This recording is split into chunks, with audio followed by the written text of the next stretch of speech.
So, welcome back again guys sa ating vlog. So, thank you so much dahil sumahod na naman tayo sa Facebook.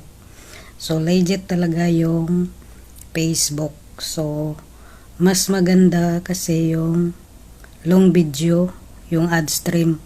Kasi mabilis tayong makasahod kumpara sa Reels ads.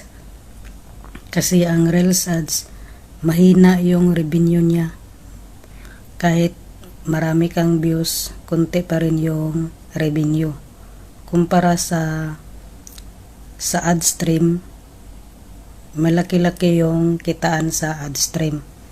Lalo na kapag buo yung panood nila sa ating mga video.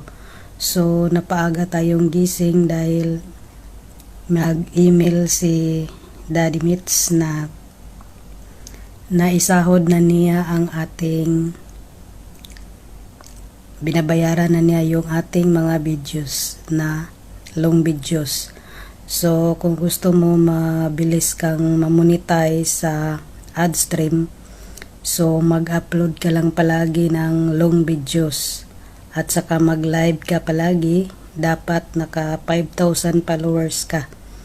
So, mabilis kang ma-approve ni Daddy Mita.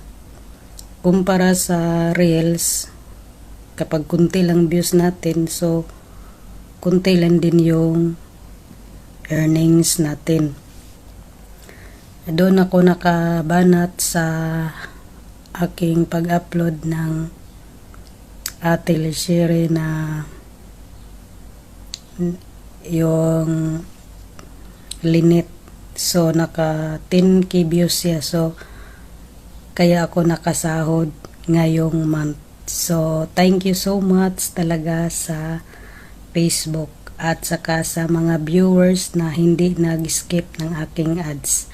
So, malaking tulong sa akin. Thank you so much guys, lalo na sa mga kapwa kong OFW na nagbi-views ng aking mga videos. So, malaki kasi ang earnings kapag OFW yung mga viewers natin.